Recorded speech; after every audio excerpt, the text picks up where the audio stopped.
Aloha, it is Dave Lawrence, and we are here at Kaka'ako Waterfront Park, and a very special day. It's the first Republic Music Festival happening, and the headline band tonight is Steel Pulse, one of a lot of great bands who are on this bill. And Selwyn Brown, one of the original members, is taking a moment to speak with us here. It's a real honor. Thank you so much for taking just a moment for us today. Hey, it's no problem, man. It's, thank you for be willing to sort of hear a piece of our story. And it's a great story. I was lucky I had David tell me a portion of it the other day, and it's nice to get a little piece of it from you. What's your take on Hawaii as a place where reggae it's thousands of miles from its origin, but yet reggae has such a strong, powerful hold here in our community? What are your impressions? Well, I mean, we've come to Hawaii a few times over the years now, and from the first time we even came here, and the reaction that we got, but also something is like anytime before we ever visit a place that we haven't visited before, 9 times out of 10, people have been calling out to us or reaching out to us before we even reached it, and it was the same thing with Hawaii. Before we came in for the first time, people were actually reaching out and saying, "No, there's people in Hawaii that love your music." You know what I'm saying? We came over here, we got a great reaction, and every time we come back, it's been the same vibe, which is good for us. And it's like over the years now, Hawaiian musicians have developed their own form of music, which is Hawaiian music. You know what I'm saying? And then back to what you were saying, I always remember Bob Marley always said that because he was asked a question similar, but they said, how far do you think reggae can go? And he said that this music is going to reach, it's going to go on and on and on and on until it reaches its rightful people. And to me, people come from all walks of life and all different nationalities across the globe, and they just embrace reggae music, and Hawaii is a big part of that, to me. You know what I mean? I love that it's rightful people reaching its rightful people. That's a great thought and way of looking at its growth. Sidney Mills joining us here. Thank you so much for taking a moment to speak with us on this great day. Man, thanks for having us, man. This lovely day, lovely people, and just enjoying the vibe, you know? I can imagine. And what Selwyn and I were just talking about, sort of trying to. There's this connection that Hawaii has to reggae, and sometimes, when you try to explore where it comes from, you wonder if it's an island thing, some sort of like fraternity of islands, and he was sort of expressing his observations. Any thoughts on the interconnectedness of reggae in island communities, like why it would be so huge here in Hawaii? Well, I think, speaking on behalf of Steel Pulse, as you know, Steel Pulse music was a form of you call it rebelliousness, out of the mentality and the treatment that our parents had in England, so just social, from a social background, economically, and how Steel Pulse music was all based about the working class. And I think that the reggae music, being the voice from way back from before Marcus Garvey, long from Marcus Garvey coming down the teachings, and even the Rastafari was always talking about the upliftment of poor people, and not necessarily a color barrier, but there's people who've been oppressed. So I think not really knowing the whole history of the Hawaiian people, but there has been some class issues, in every country that is, and I think they could relate to it from that background.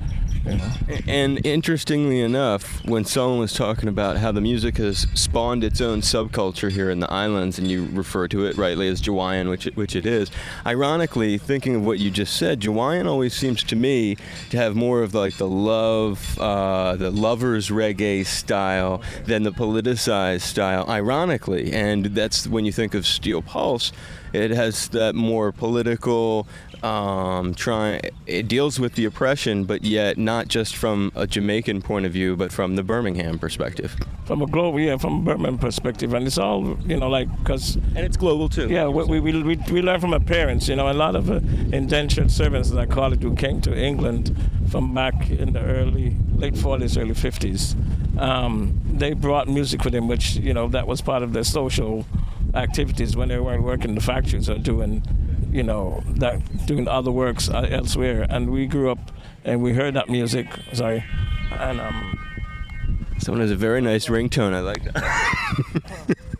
and we heard that music, and growing up as kids, and going to school and seeing how we were treated, the interaction with Asians, interaction with the Irish, we all carved out our own self being and our own voice. So, it all came from there. And I think the people here with the Jawaian music, the Lovers Rock, I think it's just touch a human side of people, which, reggae is about love and peace also at the same time. There's a revolutionary side to it, but overall, given the climate that, comes out of Jamaica and the climate here in Hawaii, it brings a different feeling about life and music itself.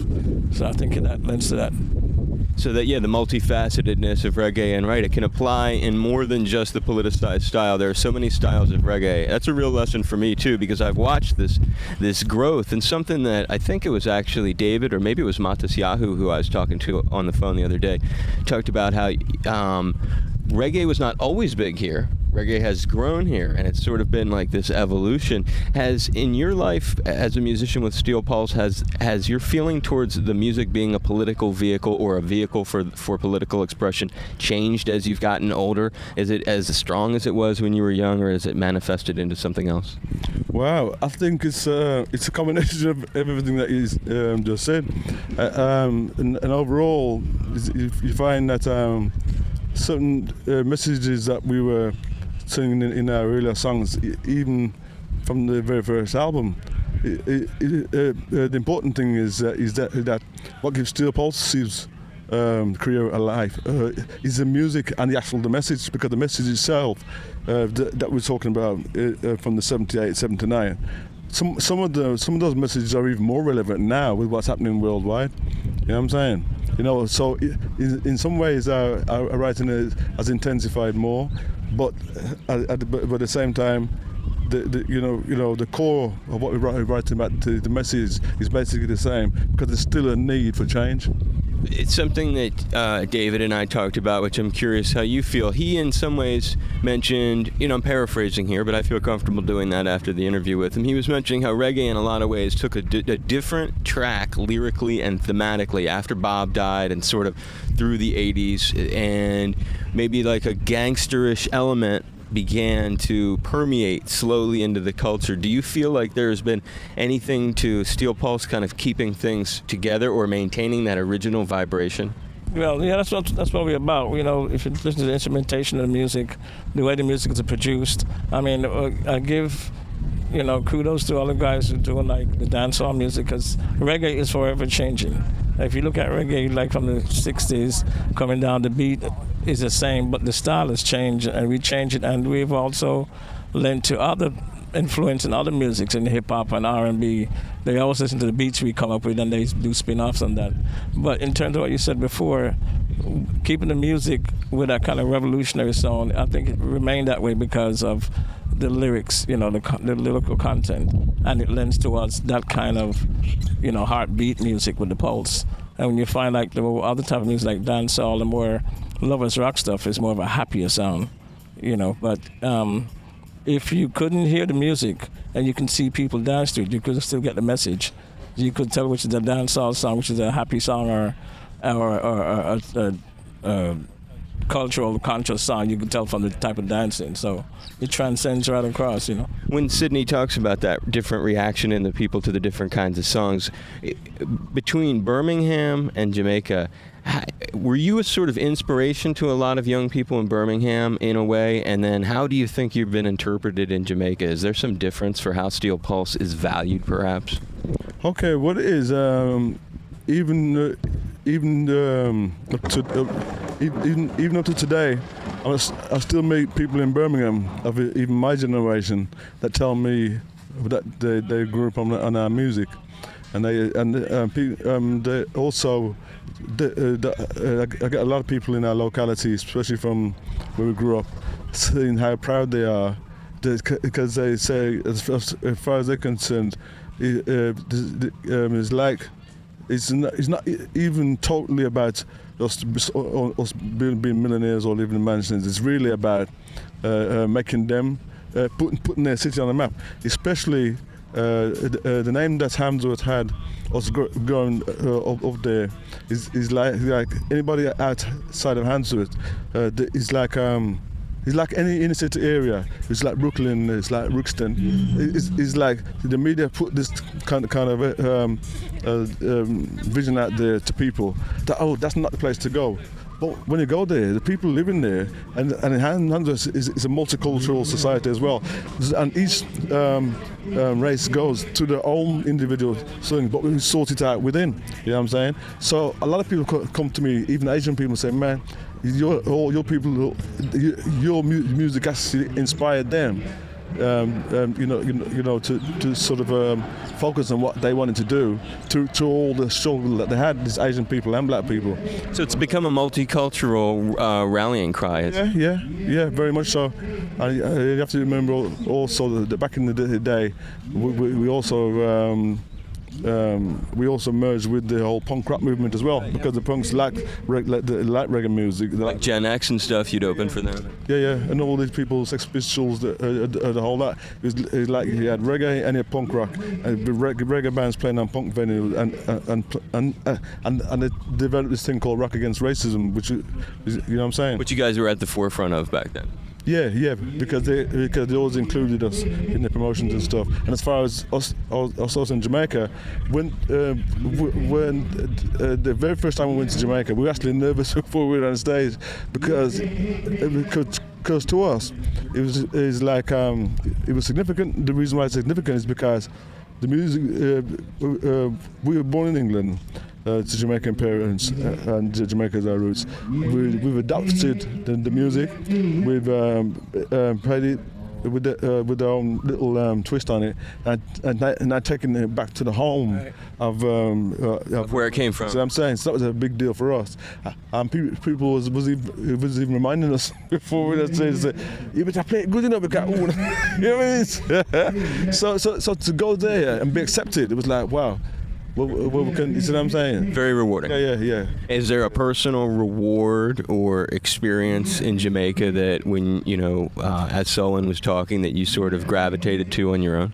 You mean in Jamaica itself? Yeah, in terms of a way that, as he was saying, it was a big deal when getting back there, being able to perform, being accepted, bringing your own brand of the music there. Had you had an experience like that yourself there that, as he was speaking, you sort of reflect on? Yeah, well, it's just like when you perform in Jamaica, you have to just bring out the natural spirituality of the music. There's no flims and flams, no pretty frills or nothing. It's just the musician, the music, and transmit it to the people. The ultimate test. Yeah, and it's like at the Apollo in New York. If you do it, you do it, and you don't have a lot of time. The last time we performed in Jamaica at Rebel Salute, we literally stayed on stage for 17 minutes.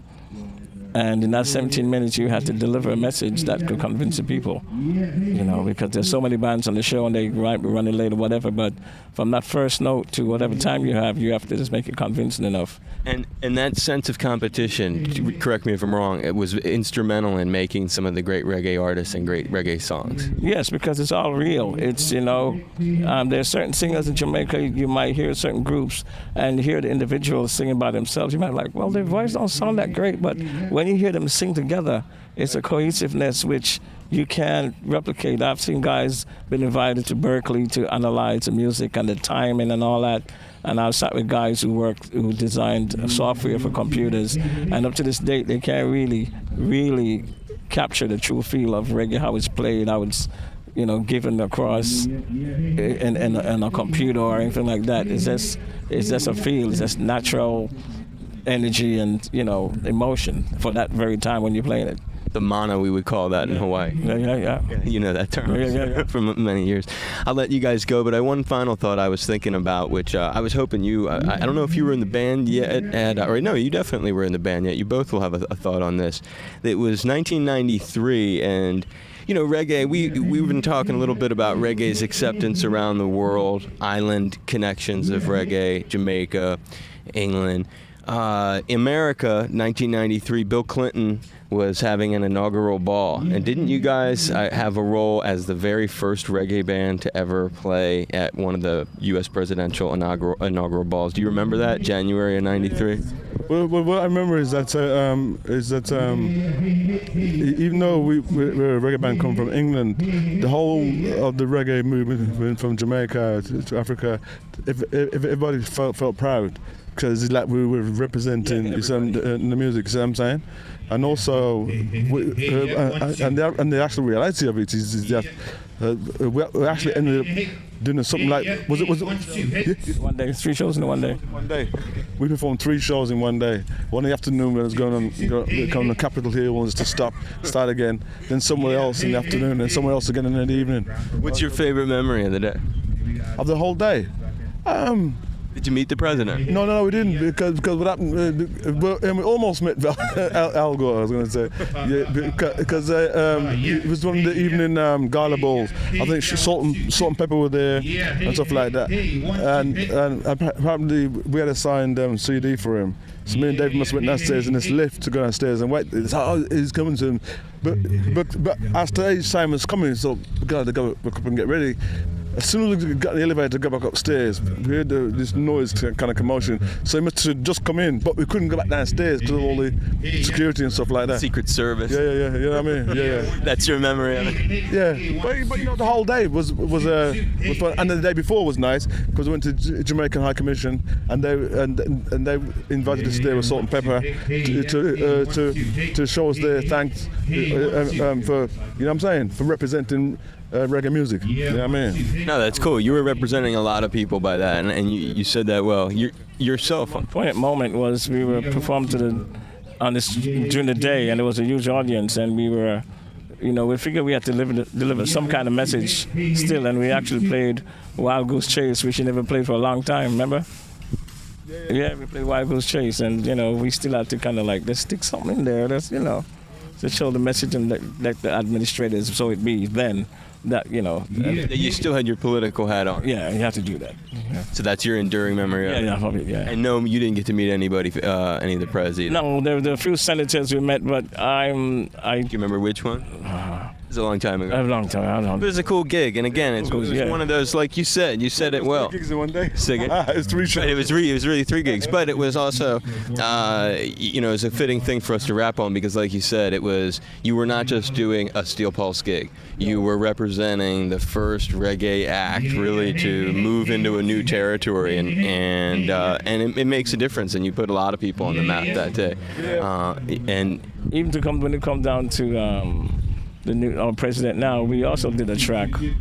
Coca T had put out a track, for President Obama, and we did Go Barack also. It was a bit late in coming, but it's still on the website, and we get mixed reviews about it, And it's interesting to see how we have some fans who are really from a racist background we never knew, and some of them said, well, we'll never talk to Steve Pulse again because you're supporting Obama. But I don't think it's more of a political thing for us. It was more like for kids to see where an individual came from such a background and where he could go.